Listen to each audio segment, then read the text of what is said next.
شہدائے کربلا کے سر کس ملعون کا حکم تھا کہ برچیوں کی انی میں پرو کر دنیا میں تماشا بنایا جائے؟ دہر عالم میں آل رسول کی شرمناک توہین۔ بسم اللہ الرحمن الرحیم۔ ازل تا ابد روشنی چاہنے والے سامعین و ناظرین کرام، السلام علیکم ورحمۃ اللہ۔ ہنسی آتی ہے مجھے حضرت انسان پر، کام بد خود کرے اور لعنت کرے شیطان پر۔ جگر گوشہ بطول اور نواسہ رسول سیدنا امام حسین رضی اللہ عنہ کو میدان کربلا میں 10 محرم الحرام کے دن حالت سجدہ میں بے دردی کے ساتھ شہید کر دیا گیا۔ انا للہ و انا الیہ راجعون۔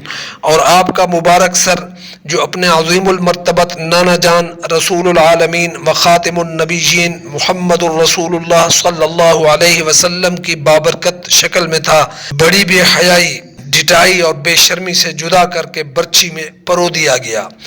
اہل جفا نے لوٹ لیا گھر بطول کا، سر کاٹا ہائے راکب دوش رسول کا۔ حیف و صد حیف اے نام نہاد مسلم و بدطینت مجرمان، تف ہے تمہاری اوقات پر۔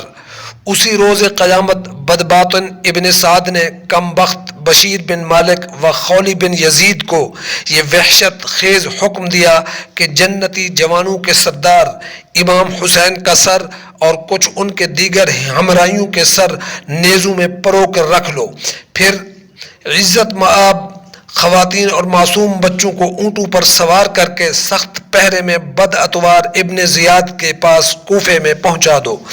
اس ذلیل حکم کی یوں تعمیل کی گئی کہ کائنات عالم کے سب سے بابرکت گھرانے کی شہزادیوں کو بے پردہ کر کے اونٹوں پر سوار کیا گیا۔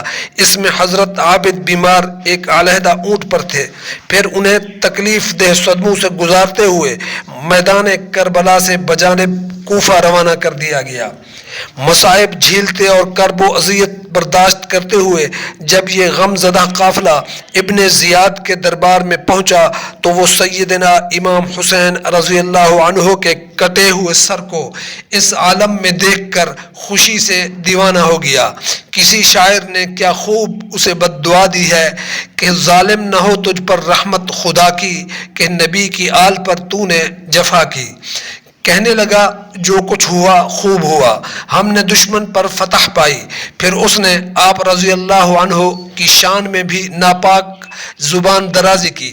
اس کے بعد 3 دن تک اس بے حمیت و بے شرم نے شہداء کے سر کوفے کے دروازوں میں ٹانکے اور لٹکائے رکھے، جبکہ خود جیت کی خوشی میں جشن بپا کیے ہوئے تھا۔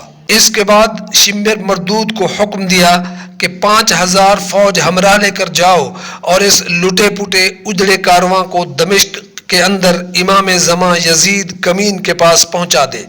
پس خاندان نبوت کا یہ مظلوم و معتوب قافلہ کوفے سے اس حال میں روانہ ہوا کہ شہیدوں کے سر برچھیوں پر ٹنگے ہوئے تھے پھراتے سید الشہداء کا سر کوچہ ہو بازار میں در بدر۔ الامان والحفیظ اعوذ باللہ ان اکون من الجاہلین۔ تاریخ کی شہادت ہے کہ بیچارگی و بے کسی کی تصویر بنا یہ قافلہ ملک کے طول و عرض کے جس شہر اور گاؤں سے گزرتا لوگوں کی آہ و بکا اور نالہ و شیون سے علاقہ سوگوار ہو جاتا۔ بلاخر منزلیں مارتا ہوا یہ حزین و دلگیر کارواں دمشق جا پہنچا۔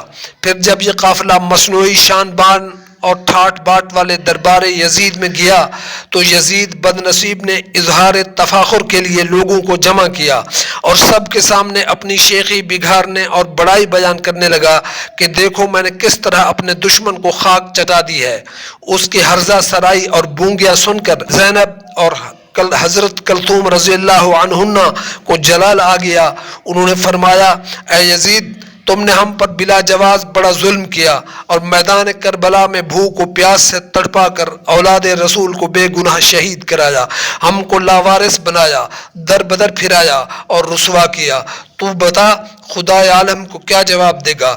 سونا یزید، دنیا اور آخرت میں تیرا برا ہو، اپنے کیے کی تو صدا پائے اور تو اپنی زندگی سے نفع نہ اٹھائے۔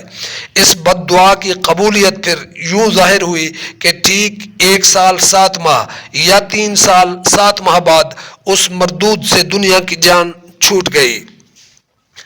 خاص کم جہاں پاک تھا اول ربی اور 64 تھا سن وہ شہر حمص میں مرا گندہ تن فی امان اللہ.